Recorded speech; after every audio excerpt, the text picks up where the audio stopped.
Hi hello ನಮಸ್ಕಾರ. ನಾನು ಇವಾಗ ಚಪಾತಿ ಮಾಡ್ತಾ ಇದ್ದೆ. ಸೊ ಚಪಾತಿ ಮಾಡಿಕೊಂಡು ಒಂದು ಲಾಗ್, ಹಾಗೆ ಸಿಂಪಲ್ ಒಂದು ಲಾಗ್ ಮಾಡೋಣ ಅಂತ.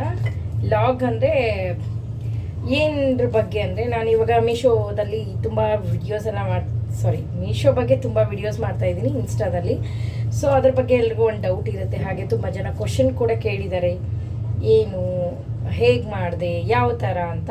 ನಾನು ಹೇಳೋದಷ್ಟೇ, ಖಾಲಿ ಯಾವುದೋ ಒಂದು ಪೋಸ್ಟ್ ಮಾಡೋ ಬದಲು ಒಂದು ಒಳ್ಳೆ ಈ ಥರ ಒಂದು ಪ್ರಾಡಕ್ಟ್ ಬಗ್ಗೆ ಪೋಸ್ಟ್ ಮಾಡೋದು ನನಗೆ ಬೆಸ್ಟ್ ಅಂತ ಅನಿಸಿ ನಾನು ಇದನ್ನು ಚೂಸ್ ಮಾಡ್ಕೊಂಡಿರೋದಷ್ಟೇ. ನಿಮಗೂ ಏನಾದರೂ ವಿಡಿಯೋಸು ಮಾಡೋ ಇಂಟ್ರೆಸ್ಟ್ ಇದ್ದರೆ ನನಗೆ ಕೇಳಿ, ನಾನು ಅದ್ರ ಬಗ್ಗೆ ನಿಮಗೆ ಡೀಟೇಲ್ಸ್ ಕೂಡ ನಿಮ್ಮ ಜೊತೆ ಶೇರ್ ಮಾಡ್ಕೋತೀನಿ. ಇನ್ಸ್ಟಾದಲ್ಲಾದರೂ ಕೇಳ್ಬೋದು, ಇಲ್ಲ ಯೂಟ್ಯೂಬಲ್ಲಾದರೂ ಕೇಳ್ಬೋದು. ನನಗೆ ಯೂಟ್ಯೂಬಲ್ಲಿ ಅಷ್ಟೊಂದು ಫಾಲೋವರ್ಸ್ ಇಲ್ಲ. ಮುಂಚೆ ಇತ್ತು, ಅಂದರೆ ಅದನ್ನೂ ಕೂಡ ಜಾಸ್ತಿ ಇರಲಿಲ್ಲ, ಸ್ವಲ್ಪ ಮಟ್ಟಿಗೆ ಇತ್ತು. ಬಟ್ ಇವಾಗ ಅದು ಅಕೌಂಟು ಡಿಲೀಟ್ ಆಗಿದೆ. ಸೊ ಇವಾಗ ಇನ್ಸ್ಟಾನೇ ನನಗೆ ಇವಾಗ ಸದ್ಯಕ್ಕೆ ಎಲ್ಲ ಅಂತ ಹೇಳ್ಬೋದು, ಯೂಟ್ಯೂಬಲ್ಲಿ ಆಗೋವರೆಗೂ. ಸೊ ಯೂಟ್ಯೂಬಲ್ಲಿ ಆಗಬೇಕಂದ್ರೆ ಇವಾಗಂತೂ ತುಂಬಾ ಕಷ್ಟ ಅಂತಲೇ ಹೇಳ್ಬೋದು. ಅದರಲ್ಲೂ ನನಗೆ ಯೂಟ್ಯೂಬಲ್ಲಿ ಡೈಲಿ ವಿಡಿಯೋ ಪೋಸ್ಟ್ ಮಾಡೋಕ್ಕಾಗ್ತಾ ಇಲ್ಲ. ಆ್ಯಕ್ಚುಲಿ ನಾನು ಇನ್ಸ್ಟಾದಲ್ಲಿ ಡೈಲಿ ಪೋಸ್ಟ್ ಮಾಡ್ತೀನಿ, ಬಟ್ ಆ್ಯಕ್ಚುಲಿ ಜಾಸ್ತಿ ಹೇಳ್ತಾ ಇದ್ದೀನಿ. ನಾವು ಡೈಲಿ ಪೋಸ್ಟ್ ಮಾಡಬೇಕಾಗಿರೋದು ಯೂಟ್ಯೂಬಲ್ಲಿ ಅರ್ನಿಂಗ್ಸ್ ಇದೆ, ತುಂಬಾ ಯೂಸ್ ಇದೆ ಯೂಟ್ಯೂಬ್ ಮಾಡೋದ್ರಿಂದ. ಬಟ್ ನನಗೆ ಆಗ್ತಾಯಿಲ್ಲ, ಡೈಲಿ ಒಂದು ಲಾಂಗ್ ವಿಡಿಯೋ ಮಾಡೋಕ್ಕೆ ಆಗ್ತಾಯಿಲ್ಲ. ಲಾಂಗ್ ವಿಡಿಯೋ ಮಾಡಿದ್ರೇ ಯೂಸು, ಅಂದರೆ ಶಾರ್ಟ್ಸ್ ಮಾಡಿದ್ರೆ ಅಷ್ಟೊಂದು ಯೂಸ್ ಇಲ್ಲ. ಅಟ್ಲೀಸ್ಟ್ ನಾವು 7 ಮಿನಿಟ್ 10 ಮಿನಿಟ್ಸ್ ವಿಡಿಯೋ ಆದರೂ ಮಾಡಬೇಕು. ಬಟ್ ನನಗೆ ಪ್ರಿಷಾ ಇರ್ತಾಳೆ ಅಲ್ಲ, ಸೊ ಮಾಡಲಿಕ್ಕಾಗಲ್ಲ. ನನ್ನ ಮಗಳು ಇರೋಗೋಸ್ಕರ ನಂಗೆ ಮಾಡಲಿಕ್ಕಾಗಲ್ಲ. ಅದ್ರಗೋಸ್ಕರ ನಾನು ಇದನ್ನು ಇನ್ಸ್ಟಾನೇ ಜಾಸ್ತಿ ಯೂಸ್ ಮಾಡ್ತೀನಿ.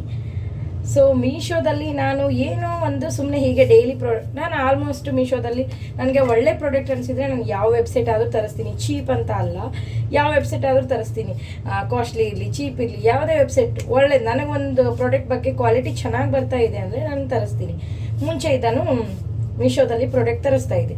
ಹಾಗೆ ಇನ್ಸ್ಟಾದಲ್ಲಿ ಯಾವಾಗೋ ಜಾಯಿನ್ ಪ್ರೋಗ್ರಾಮ್ ಅಂತ ಹೇಳಿದ್ದಕ್ಕೆ ಜಾಯಿನ್ ಆಗಿದ್ದೀನಿ ಏನೋ ನನಗೆ ಗೊತ್ತಿಲ್ಲ. ಮೀಶೋ ಕ್ರಿಯೇಟರ್ ಕ್ಲಬ್ನ ಜಾಯಿನ್ ಮಾಡಿದ್ದೀನಿ ಅನಿಸುತ್ತೆ. ನೀವೇನಾದರೂ ಸ್ಟಾರ್ಟ್ ಮಾಡಬೇಕು ಅಂದ್ಕೊಂಡಿದ್ರೆ ಇನ್ಸ್ಟಾದಲ್ಲಿ ಸರ್ಚ್ ಮಾಡಿ, ಮೀಶೋ ಕ್ರಿಯೇಟರ್ ಕ್ಲಬ್ ಅಂತ ಬರುತ್ತೆ.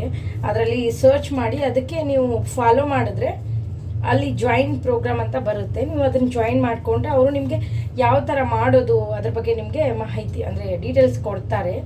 ಅದ್ರ ಪ್ರಕಾರ ನೀವು ಮಾಡ್ಕೊಂಡು ಹೋಗ್ಬೋದು. ಅಲ್ಲಿ ನೀವು ಅಫಿಲಿಯೇಟ್ ಪ್ರಾಡಕ್ಟ್ಸ್ ಅಂತ ಇರುತ್ತೆ, ಆ ಪ್ರಾಡಕ್ಟ್ಸ್ ಮಾಡೋದ್ರಿಂದ ನಿಮಗೆ ಒಂದು ಪ್ಲಸ್ ಪಾಯಿಂಟ್ ಅಂತ ಹೇಳ್ಬೋದು. ನನಗೆ ಸ್ವಲ್ಪ ಮೀಶೋದಲ್ಲಿ ಏನೋ ಪ್ರಾಬ್ಲಮ್ ಆಗಿತ್ತು ಬ್ಯಾಂಕ್ ಡೀಟೇಲ್ಸ್ ಬಗ್ಗೆ.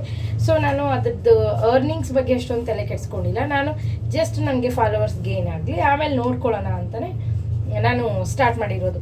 ನಾವು ಯಾವುದನ್ನೇ ರಿಸಲ್ಟ್ ಬಯಸಿ, ನಾವು ಈ ಥರ ರಿಸಲ್ಟ್ ಬರಬೇಕು ಅಂತ ಬಯಸಿ ಮಾಡಿದ್ರೆ ಆ ಥರ ಆಗಲ್ಲ.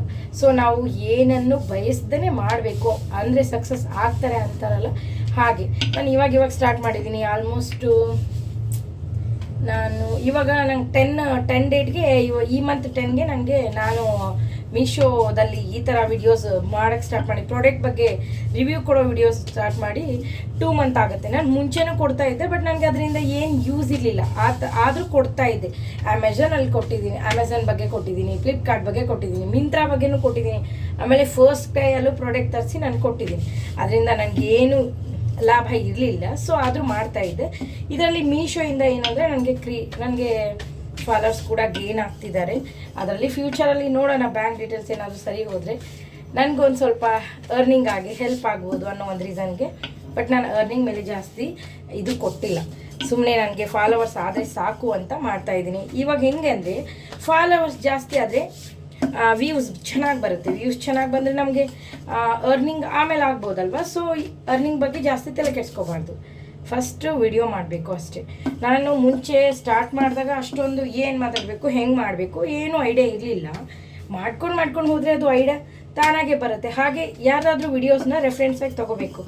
ಇವ್ರು ಈ ಥರ ಮಾತಾಡ್ತಿದ್ದಾರೆ ಈ ಪ್ರಾಡಕ್ಟ್ ಬಗ್ಗೆ, ಸೊ ನಾವು ಸ್ವಲ್ಪ ಸಿಮಿಲರ್ ಟ್ರೈ ಮಾಡೋಣ ಅಂತ ಟ್ರೈ ಮಾಡಿದ್ರೆ ಆಗುತ್ತೆ ಅಂತ ನಂದು, ಅಂದರೆ ನಾನು ಅದೇ ಥರ ಟ್ರೈ ಮಾಡ್ತಾ ಇರೋದು. ಸೊ ಇವಾಗ ಸ್ವಲ್ಪ ತಕ್ಕ ಮಟ್ಟಿಗೆ ನಾನು ಕ್ಲಿಕ್ ಆಗಿದ್ದೀನಿ ಅಂತ ನನಗನ್ಸುತ್ತೆ. ಇಷ್ಟೇ ನಂದು ಮೀಶೋ ಪಯಣ. ಬಟ್ ಒಂದು ರೀತಿ ಗರ್ಲ್ಸು ಫೈನಾನ್ಷಿಯಲಿ ಇಂಡಿಪೆಂಡೆಂಟ್ ಆಗೋದು ತುಂಬಾ ತುಂಬಾ ಇಂಪಾರ್ಟೆಂಟ್. ನಾನು ಇವಾಗ ಇಂಡಿಪೆಂಡೆಂಟ್ ಆಗಿದ್ದೀನಿ ಅಂತ ಹೇಳ್ತಾ ಇಲ್ಲ, ಬಟ್ ನಾನು ಹೇಳ್ತಾ ಇದ್ದೀನಿ ಇಂಡಿಪೆಂಡೆಂಟ್ ಆಗಿ ಇರಬೇಕು ಅಂತ. ಇಲ್ಲ ಅಂದರೆ ನಮ್ಮದು ಅನ್ನೋದೊಂದು ಏನಾದರೂ ವರ್ಕ್ ಇರಬೇಕು. ಇವಾಗ ನಾನು ಇದನ್ನು ಮಾಡಿಲ್ಲ ಅಂದರೆ ನಾನು ತುಂಬ ಲೇಝಿ ಆಗಿಬಿಡ್ತೀನಿ. ಮಗಳಿದ್ದಾಳೆ, ಅವಳನ್ನು ನೋಡ್ಕೋತೀನಿ, ಬರೀ ಅವಳು ನೋಡ್ಕೊಳ್ಳೋದಷ್ಟೇ ಆಗಿಬಿಡುತ್ತೆ. ನಾನು ಬೇರೆ ಹೊರಗಡೆ ಹೋಗಲ್ಲ, ನನಗೆ ಕಮ್ಯುನಿಕೇಷನ್ನು ಬೇರೆಯವ್ರ ಜೊತೆ ಜಾಸ್ತಿ ಇರಲ್ಲ. ಹಾಗಾಗಿ ಬರೀ 4 ಮೂಲೆಯಲ್ಲಿ ನಾನು ಅವಳನ್ನ ನೋಡಿಕೊಂಡು ಬರೀ ಅಷ್ಟೇ ನನ್ನ ಜೀವನ ಅನಿಸ್ಬಿಡುತ್ತೆ ನನಗೆ. ಅದ್ರಿಗೋಸ್ಕರ ನಾನು ಆವಾಗವಾಗ ಸ್ವಲ್ಪ ರೀಲ್ಸ್ ಪೋಸ್ಟ್ ಮಾಡ್ತಾಯಿದ್ದೆ. ಇವಾಗ ಅದೇ ಮನೇಲೆ ಇದ್ಕೊಂಡೆ ಸ್ವಲ್ಪ ಏನಾದರೂ ಮಾಡ್ಬೋದಲ್ಲ ಅಂಥೇಳಿ, ನನಗದು ದೇವರೇ ನನಗೆ ಕೊಟ್ಟ ಏನೋ ಗೊತ್ತಿಲ್ಲ. ಅದು ನಾನು ಹೆಂಗೆ ಜಾಯ್ನ್ ಆದೆ, ಯಾವಾಗ ಜಾಯ್ನ್ ಆದೆ ನಂಗೆ ಗೊತ್ತಿಲ್ಲ. ಅದೊಂದು ಅಪಾರ್ಚುನಿಟಿ ಬಂತು. ಸೊ ಅದನ್ನು ನಾನು ಯೂಸ್ ಮಾಡ್ಕೋತಾ ಇದ್ದೀನಿ. ಮುಂದೆ ನನಗೊಂದು ಭಯ ಇದೆ, ಮುಂದೆ ಅದು ಕ್ಲೋಸ್ ಆಗಿಬಿಟ್ರೆ ಏನು ಮಾಡೋದು ಅಂತ.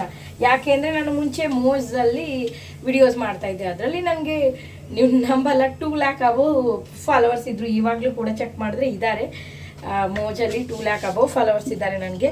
ಅದರಲ್ಲಿ ಅಮೌಂಟ್ ಬರ್ತಾಯಿತ್ತು, ಮೋಜಲ್ಲಿ ಅಮೌಂಟ್ ಬರ್ತಾಯಿತ್ತು. ಅದು ಸಡನ್ಲಿ ನಮ್ಮ ವ್ಯೂಸ್ ಮೇಲೆ ಅಮೌಂಟ್ ಬರ್ತಾಯಿತ್ತು. ಅದು ಸಡನ್ಲಿ ಸ್ಟಾಪ್ ಆಗಿ ಅವ್ರಿಗೆ ದುಡ್ಡು ಇರಲಿಲ್ಲ ಅನಿಸುತ್ತೆ ನಮಗೆ ಕೊಡೋಕ್ಕೆ. ಸೊ ಅವರು ಅದನ್ನು ಸ್ಟಾಪ್ ಮಾಡಿ ಅದನ್ನು ಒಂಥರ ಏನೋ ಬೇರೆ ಮಾಡಿಬಿಟ್ರು. ಸೊ ನಾನು ಆವಾಗಿಂದ ಅದನ್ನು ಬಿಟ್ಬಿಟ್ಟೆ. ಅದೇ ನನಗೆ ಭಯ. ಇವಾಗ ಇದನ್ನು ಕೂಡ ಸ್ಟಾಪ್ ಮಾಡಿಬಿಟ್ರೆ, ಯಾಕೆಂದರೆ ಅರ್ನಿಂಗ್ ಮಾಡೋರು ತುಂಬ ಜನ ಆಗಿಬಿಟ್ಟಿದ್ದಾರೆ. ಇವಾಗ ಎಲ್ಲರೂ ವಿಡಿಯೋಸ್ ಮಾಡ್ತಾ ಇದ್ದಾರೆ. ಸೊ ಅದನ್ನು ಸ್ಟಾಪ್ ಆಗುತ್ತೇನೋ ಅಂತ ಭಯ ಆಗ್ತಿದೆ. ಬಟ್ ಆಗಲ್ಲ ಅಂತ ಅನ್ಕೋತೀನಿ, ಹೋಪ್ಫುಲ್ಲಿ ನೋಡೋಣ. ಆಮೇಲೆ ನನಗೆ ಫಸ್ಟ್ ಒಂದು PR ಬಂದಿದೆ. PR ಅಂದರೆ ನಮಗೆ ಪೇಯ್ಡ್ ಕೊಲಾಬ್ರೇಷನ್ ಅಂತಾರೆ ಅಲ್ವಾ. ಸೊ ಅದು ನನಗೆ ಫಸ್ಟ್ ಪೇಯ್ಡ್ ಕೊಲಾಬ್ರೇಷನ್ ಬಂದಿದೆ. ಎಷ್ಟೇ ಅಮೌಂಟದ್ದಿರಲಿ ಅದು ಇಂಪಾರ್ಟೆಂಟ್ ಅಲ್ಲ ನನಗೆ. ಅವರೇ ಫ್ರೀ ಪ್ರಾಡಕ್ಟ್ ಕೊಟ್ಟು ಮತ್ತು ನನಗೆ ಪೇಯ್ಡ್ ಮಾಡ್ತಾರಲ್ಲ, ಅದು ಇಂಪಾರ್ಟೆಂಟು. ನನಗೆ ಅಂತೂ ಒಂಥರ ಫುಲ್ ಹ್ಯಾಪಿ. ಬಟ್ ಇನ್ನೂ ಅದು ನನಗೆ ಬಂದಿಲ್ಲ. ಬಂದಮೇಲೆ ಅದ್ರ ಬಗ್ಗೆನೂ ನಾನು ಪೋಸ್ಟ್ ಮಾಡ್ತೀನಿ, ಯಾವ ಪ್ರಾಡಕ್ಟ್ ಬಗ್ಗೆ ನನಗೆ ಫಸ್ಟ್ PR ಯಾವುದಕ್ಕೆ ಬಂತು ಅಂತ.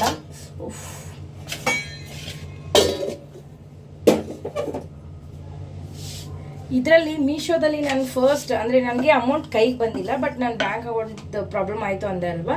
ಸೊ ನನಗೆ ಅಮೌಂಟ್ ಫಸ್ಟ್ ಬಂದಿರೋದು ಎಷ್ಟು ಅಂತ ಹೇಳ್ತೀನಿ, ನೀವು ನಂಬಲ್ಲ. ಬರೀ 12 ರೂಪಾಯಿ ಬಂದಿದ್ದಕ್ಕೆ ನಾನು ಎಷ್ಟು ಖುಷಿ ಆಗಿದ್ದೆ. ಯಾಕೆ ಗೊತ್ತಾ, ಫಸ್ಟ್ ಟೈಮ್ ಒಂದು ಇದರಿಂದ ಆ್ಯಪಿಂದ ನನಗೆ ಅಮೌಂಟ್ ಬಂತು ಅಲ್ಲ ಅನ್ನೋದೇ ಖುಷಿ ನನಗೆ. ಅದು ನನ್ನ ಕೈಗೆ ಬಂದಿಲ್ಲ, ಆದರೂ ನನಗೆ ಅಷ್ಟು ಖುಷಿ ಆಗಿತ್ತು ಅವತ್ತು. ನೋಡೋಣ ಮುಂದೆ ಫ್ಯೂಚರಲ್ಲಿ ಏನೋ ಸರಿ ಹೋಗಿ ನಾನು ಚೆನ್ನಾಗಿ ಅರ್ನಿಂಗ್ ಮಾಡಿದ್ರೆ ಅದ್ರ ಬಗ್ಗೆನೂ ಮಾತಾಡ್ತೀನಿ. ಅಷ್ಟೇ ಇವತ್ತಿನ ಲಾಗು. ವಿಡಿಯೋ ಇಷ್ಟ ಆಗಿದ್ದರೆ ಲೈಕ್ ಮಾಡಿ, ಶೇರ್ ಮಾಡಿ, ಹಾಗೆ ಸಬ್ಸ್ಕ್ರೈಬ್ ಮಾಡಿ, ಪಕ್ಕದಲ್ಲಿರೋ ಬೆಲ್ ಐಕಾನ್ನ ಕ್ಲಿಕ್ ಮಾಡಿ. ಥ್ಯಾಂಕ್ ಯು, ನಮಸ್ಕಾರ.